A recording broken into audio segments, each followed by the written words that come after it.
Hello friends, welcome to channel. അപ്പോൾ നിങ്ങൾ തമ്മിലും കാര്യങ്ങളൊക്കെ കണ്ട പോലെ തന്നെ നിങ്ങൾക്ക് ഇപ്പോൾ കുറേ പേർക്ക് ക്രെഡിറ്റ് കാർഡ് ബിൽ പേയ്മെന്റിനെ കുറിച്ചൊക്കെ ഭയങ്കര സംശയമാണ്. അപ്പോൾ നിങ്ങൾക്ക് നോർമലി മിക്ക ആൾക്കാരും ഇത്ര കാലം ക്രെഡിറ്റ് കാർഡ് ബിൽ പേയ്മെന്റും സംഭവങ്ങളൊക്കെ നമ്മുടെ ക്രെഡിറ്റ് ആപ്പിൽ കൂടെയും അതുപോലെ തന്നെ കുറേ തേർഡ് പാർട്ടി ആപ്പിൽ കൂടെയും ഗൂഗിൾ പേ ത്രൂയും പേടിഎം ത്രൂ ഒക്കെ ചെയ്യാറ്, ആമസോൺ കൂടെ ഒക്കെ ചെയ്യാറ്. ഇപ്പോൾ നമ്മുടെ പുതിയ RBIയുടെ റൂൾ വന്നിട്ടാണ് ജൂലൈ 1 തൊട്ട് ഈ BBS സിസ്റ്റത്തിൽ രജിസ്റ്റേർഡ് ആവാത്ത ക്രെഡിറ്റ് കാർഡുകൾ ഇനി തേർഡ് പാർട്ടി ആപ്പിൽ കൂടെ ബിൽ പേയ്മെന്റ് ചെയ്യാൻ പറ്റില്ല എന്നിട്ട് റൂൾ വന്നിട്ടുണ്ടായിരുന്നു. മിക്ക ക്രെഡിറ്റ് കാർഡ് ബാങ്കിന്റെ ക്രെഡിറ്റ് കാർഡുകളും ഇപ്പോൾ BBS സിസ്റ്റത്തിൽ രജിസ്റ്റേർഡ് ആണ്. ഇപ്പോൾ എക്സാമ്പിൾ ആയിട്ട് RBL ബാങ്ക്, കോട്ടക്, ഇതൊക്കെ ഓൾറെഡി BBS സിസ്റ്റത്തിൽ രജിസ്റ്റേർഡ് ആണ്. അപ്പോൾ ആ ബാങ്കുകൾക്ക് ഞാൻ ഇതിന്റെ മുമ്പത്തെ വീഡിയോകൾ കണ്ടു നോക്കട്ടെ, ഏതൊക്കെ ബാങ്കുകളാണ് നമ്മുടെ ഈ ഓൾറെഡി രജിസ്റ്റർ ആയിട്ടുള്ള സംഭവങ്ങളൊക്കെ നമ്മൾ ഇതിന് 2 ദിവസം മുമ്പ് നമ്മൾ ഒരു ദിവസം മുമ്പ് വീഡിയോട്ടുണ്ടായിരുന്നു. അത് കണ്ടു നോക്കുക, നമ്മൾ അതിൽ ഡീറ്റെയിൽ പറഞ്ഞിട്ടുണ്ട്. ശരിക്കും ആക്ച്വലി മെയിൻ ഇഷ്യൂ എന്ന് വെച്ചാൽ നമ്മുടെ ഇന്ത്യയിലത്തെ മെയിൻ ബാങ്കുകളായിട്ടുള്ള ആക്സിസ് ബാങ്ക്, HDFC ബാങ്ക്, അതുപോലെ തന്നെ ICICI ബാങ്ക് മാത്രമായിരുന്നു മെയിൻ ആയിട്ട് നമ്മുടെ ഈ BBS സിസ്റ്റത്തിൽ രജിസ്റ്റർ ചെയ്യാത്ത ഒരു ക്രെഡിറ്റ് കാർഡ് ഡിപ്പാർട്ട്മെന്റ് അല്ലെങ്കിൽ ക്രെഡിറ്റ് കാർഡ് കാറ്റഗറി എന്ന് വേണമെങ്കിൽ പറയായിരുന്നു. പക്ഷെ ഇപ്പോൾ റീസെന്റ് ഇപ്പോൾ 2-3 ദിവസം മുമ്പ് തന്നെ നമ്മുടെ ICICI ബാങ്ക് ഈ രജിസ്ട്രേഷൻ കംപ്ലീറ്റ് ചെയ്തിട്ടുണ്ട്. അതായത് BBS സിസ്റ്റത്തിൽ രജിസ്റ്റേർഡ് ആയിട്ടുണ്ട്. അപ്പൊ ഇനി ബാക്കി വരുന്നത് നമ്മുടെ HDFC ബാങ്ക്, ആക്സിസ് ബാങ്കാണ്. അപ്പൊ കുറെ പേർക്ക് എന്താ വിഷയം എന്ന് വെച്ചാൽ അവരുടെ ഈ ആക്സിസ് ബാങ്കിന്റെയും HDFC ബാങ്കിന്റെയും വിഷയം എന്ന് വെച്ചാൽ നമുക്ക് അവരുടെ ബാങ്ക് ആപ്പിൽ കൂടെ നമുക്ക് അവരുടെ ബാങ്ക് അക്കൗണ്ട് ഉണ്ടെങ്കിൽ മാത്രമേ നമുക്ക് ബിൽ പേയ്മെന്റ് ചെയ്യാൻ പറ്റുന്നുള്ളൂ. അപ്പോൾ ICICI ബാങ്ക് ആയാലും നമുക്ക് BBS സിസ്റ്റത്തിൽ ഇല്ലെങ്കിൽ നമുക്ക് അവരുടെ മൊബൈൽ ത്രൂ ബാക്കി വേറെ ബാങ്കിന്റെ അക്കൗണ്ട് ത്രൂ ഒക്കെ നമുക്ക് പേയ്മെന്റ് ചെയ്യുന്നു. പക്ഷേ ഇതിൽ അങ്ങനെയില്ല. ഇതിൽ നമുക്ക് അങ്ങനെ ഒരു ഓപ്ഷൻ വന്നിട്ടുണ്ടായിരുന്നില്ല. അപ്പോൾ ആക്ച്വലി ഞാൻ HDFC ബാങ്കിന്റെ കസ്റ്റമർ കെയറിനൊക്കെ കൊണ്ടുവരുന്നത്. അപ്പോൾ അവർ പറഞ്ഞേക്കുന്നത് നിങ്ങൾക്ക് വേണമെങ്കിൽ നമ്മുടെ ഇപ്പോൾ നിങ്ങളുടെ ഏതാണോ ബാങ്ക് അക്കൗണ്ട് ഉള്ളത്, ഇപ്പോൾ എക്സാമ്പിൾ ആയിട്ട് നിങ്ങളിൽ ഫെഡറൽ ബാങ്ക് ഉണ്ട്, SBI ബാങ്ക് ഉണ്ട്, ആ ബാങ്കിന്റെ മൊബൈൽ ആപ്പിൽ കയറിയിട്ട് നമ്മുടെ ക്യാഷ് ട്രാൻസ്ഫർ ഓപ്ഷൻ ഉണ്ടാവില്ല, IMPS ട്രാൻസാക്ഷൻ ഉണ്ടല്ലോ, IMPS ട്രാൻസാക്ഷനിൽ കയറിയിട്ട് നിങ്ങളുടെ അതിലെ അക്കൗണ്ട് നമ്പർ ആയിട്ട് നമ്മുടെ ക്രെഡിറ്റ് കാർഡ് നമ്പറും IFSC കോഡായിട്ട് ഒരു കോഡ് അവർ തന്നിട്ടുണ്ടായിരുന്നു. ഒരു മിനിറ്റ്, HDFC 0000128 അതാണ് IFSC കോഡ് കൊടുക്കേണ്ടത്. അതായത് HDFC 40128 അതാണ് IFSC കോഡ്. അത് കൊടുക്കുക, നമ്മുടെ എമൗണ്ട് കൊടുക്കുക, അങ്ങനെ ബിൽ പേയ്മെന്റ് ചെയ്താൽ മതിയെന്നാണ് പറഞ്ഞത്.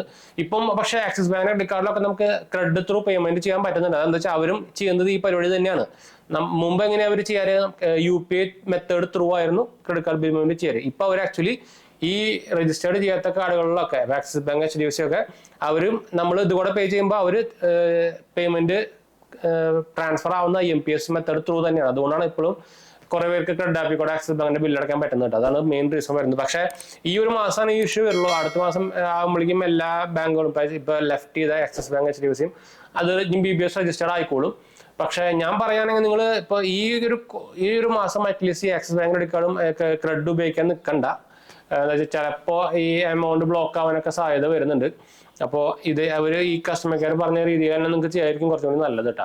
പിന്നെ നിങ്ങൾക്ക് ഓൾറെഡി അവരുടെ HDFC ബാങ്കിന്റെ അക്കൗണ്ട് ഒക്കെ ആണെങ്കിൽ നിങ്ങൾക്ക് അവിടെ നിന്ന് ഡയറക്റ്റ് നിങ്ങളുടെ ആപ്പിൽ കൂടെ തന്നെ ചെയ്യാൻ പറ്റും. ഇപ്പോൾ ആക്സിസ് ബാങ്കിന്റെ അക്കൗണ്ടെങ്കിലും നിങ്ങൾക്ക് സുഖമായിട്ട് ഇതുപോലെ തന്നെ ചെയ്യാൻ പറ്റും. അപ്പോൾ അത് ഒന്ന് സൂക്ഷിക്കാൻ മറക്കണ്ട. പക്ഷേ ഇപ്പൊ നമുക്ക് പേസ് ആപ്പിലൊക്കെ നമുക്ക് വേണമെങ്കിൽ HDFC കാർഡിന്റെ പേയ്മെന്റ് ചെയ്യാൻ പറ്റും കേട്ടോ. പേസ് ആപ്പിൽ ഇപ്പൊ നിങ്ങൾക്ക് പ്രത്യേകിച്ച് പേസ് ആപ്പിന്റെ നിങ്ങൾക്ക് KYC ഒക്കെ ചെയ്ത വാലറ്റ് ഉണ്ടെങ്കിൽ നിങ്ങൾക്ക് അതുപോലെ ചെയ്യാൻ പറ്റും. ഞാൻ ട്രൈ ചെയ്ത് നോക്കിയിട്ടുണ്ടായിരുന്നു. അപ്പോൾ എനിക്ക് പക്ഷേ HDFC ബാങ്ക് അക്കൗണ്ട് ഉണ്ട്, അത് വേറെ കാര്യം. പക്ഷെ ഞാൻ HDFC ബാങ്ക് അക്കൗണ്ട് ത്രൂ അല്ല പേ ചെയ്തത്, കോട്ടക് ബാങ്ക് അക്കൗണ്ട് ത്രൂ ആണ് ഞാൻ പേസ് ആപ്പിൽ കൂടെ ചെയ്തത്, അത് വേറെ കാര്യം. പക്ഷെ അതിൽ ആവുന്നുണ്ട് കേട്ടോ, ട്രാൻസ്ഫർ ആവുന്നുണ്ട്. അപ്പൊ ഇതാണ് അപ്ഡേറ്റ്. അപ്പോൾ ഞാൻ നേരത്തെ പറഞ്ഞ പോലെ തന്നെ ഏതൊക്കെ മെജോറിറ്റി ബാങ്കുകളും നമ്മൾ ഓൾറെഡി മുമ്പത്തെ വീഡിയോയിൽ പറഞ്ഞിട്ടുണ്ട്. Kotak, yes bank, SBM bank, അങ്ങനെ മിക്ക എല്ലാ ബാങ്കുകളും ഇത് ആക്ച്വലി നിങ്ങളിപ്പോൾ PayTM ത്രൂ പേയ്മെന്റ് ചെയ്യാൻ നോക്കി കഴിഞ്ഞാൽ അവർ ഇത് കാണിക്കും. അവിടെ PayTM ത്രൂ പേയ്മെന്റ് ചെയ്യാൻ നോക്കി കഴിഞ്ഞാൽ അവർ ഇത് കാണിക്കും. ഇന്ന ബാങ്കുകൾ മാത്രം സപ്പോർട്ട് ചെയ്യും, ആക്സിസ് ബാങ്ക്, HDFC ബാങ്ക് ഒന്നും അതിലില്ല, അതിൽ സപ്പോർട്ട് ഇല്ലാതെ ഇത് കാണിക്കുന്നുണ്ട്. പക്ഷേ ക്രെഡിറ്റിൽ അങ്ങനെ കാണിക്കുന്നില്ല, ഞാൻ പറഞ്ഞില്ല. അവർ അതിനൊരു എന്താ പറയുക, ഒരു സൊല്യൂഷൻ കണ്ടുപിടിച്ചാണ്. അത് ഡയറക്റ്റ് IMPS ട്രാൻസാക്ഷൻ ത്രൂ അവർ ട്രാൻസ്ഫർ ചെയ്യാണ്. മുമ്പ് UPI ചെയ്യുന്നതിന് വരെ ഇപ്പോൾ ഒരു IMPS ആക്കിയിട്ട് അതുകൊണ്ടാണ് ഇപ്പോൾ ആക്സിസ് ബാങ്കിന്റെ ക്രെഡിറ്റ് കാർഡ് നമ്മൾ ചെയ്യുമ്പോൾ സക്സസ്ഫുൾ ആവുന്നത് കേട്ടോ. അപ്പോൾ ഇതൊന്നും അറിയിക്കാനാണ് വന്നത്. അപ്പോൾ HDFC ബാങ്ക് അക്കൗണ്ട് ഇല്ലാത്തവർക്ക് നിങ്ങൾക്ക് ഞാൻ നേരത്തെ പറഞ്ഞ പോലെ തന്നെ നിങ്ങളുടെ ഏതെങ്കിലും ബാങ്ക് അക്കൗണ്ടിന്റെ ഫണ്ട് ട്രാൻസ്ഫർ മെത്തേഡിൽ ഇവരുടെ IMPS സെലക്ട് ചെയ്തിട്ട് നിങ്ങൾക്ക് ക്രെഡിറ്റ് ബാങ്ക് അക്കൗണ്ടിന് പകരം ക്രെഡിറ്റ് കാർഡ് നമ്പറും IFSC കോഡ് ഞാൻ നേരത്തെ പറഞ്ഞ HDFC 40127 അടിച്ചു കൊടുത്തിട്ട് നിങ്ങൾക്ക് എമൗണ്ട് അടിച്ചു കൊടുത്തിട്ട് സെർച്ച് ചെയ്യാം. അതാണ് ഞാൻ കസ്റ്റമർ കെയർ വിളിച്ചപ്പോൾ പറഞ്ഞിട്ടാ. അപ്പോൾ നമുക്ക് എന്തായാലും മൈൻഡപ്പ് ചെയ്യാം. നമ്മുടെ 2 ചാനൽ നിങ്ങൾ അതുമായി കണ്ടുവെക്കുക, സബ്സ്ക്രൈബ് ചെയ്യുക, സപ്പോർട്ട് ചെയ്യുക. എന്തെങ്കിലും സംശയങ്ങളിലേക്ക് എന്നെ കമന്റ് ചെയ്താൽ മതി. നമ്മളെല്ലാ കമന്റ് റിപ്ലൈതാണ്. നിങ്ങൾക്ക് ക്രെഡിറ്റ് കാർഡ് അപ്ലൈ ചെയ്യാനും നമ്മുടെ ബാങ്ക് ലോൺസ് ഒക്കെ അപ്ലൈ ചെയ്യാൻ താല്പര്യമുണ്ടെങ്കിൽ നമ്മുടെ വെബ്സൈറ്റ് നോക്കുക, jmd.banksupport.in. നമ്മുടെ റെഫറൽ ലിങ്ക് ത്രൂ ആണ്. അപ്പോൾ നിങ്ങൾക്ക് ഈസി ആയിട്ട് തന്നെ അപ്രൂവൽ കിട്ടാൻ ചാൻസ് കൂടുതലാണ്, വിത്തൗട്ട് ഇൻകം പ്രൂഫ് തന്നെ. നോക്കാൻ മറക്കണ്ട, എല്ലാ ക്രെഡിറ്റ് കാർഡുകളും NBFC ബാങ്ക് ലോൺസ് എല്ലാം നമ്മൾ കൊടുത്തിട്ടുണ്ട് കേട്ടോ. അതുപോലെ തന്നെ നമ്മുടെ ടെലിഗ്രാം ചാനൽ സബ്സ്ക്രൈബ് ചെയ്യാത്തവർ സബ്സ്ക്രൈബ് ചെയ്യാം. നമ്മളതിൽ ഇതുപോലെ തന്നെ ബാങ്ക് ലോൺസുകളുടെയും അതുപോലെ തന്നെ എന്തെങ്കിലും ഓഫർ സംഭവങ്ങളൊക്കെ വരുമ്പോൾ നമ്മൾ അതിൻ്റെ ലിങ്ക് സംഭവങ്ങളൊക്കെ ഷെയർ ചെയ്യുന്നത്. അപ്പോൾ നിങ്ങൾക്ക് ഈസിയായിട്ട് തന്നെ ക്രെഡിറ്റ് കാർഡും ലോൺസുകളൊക്കെ അപ്ലൈ ചെയ്യാൻ പറ്റും. അതുപോലെ തന്നെ നമ്മുടെ ഇൻസ്റ്റാഗ്രാം പേജ് ഫോളോ ചെയ്ത് നിങ്ങൾക്ക് അതിൽ വേണമെങ്കിൽ മെസ്സേജ് ചെയ്യാം.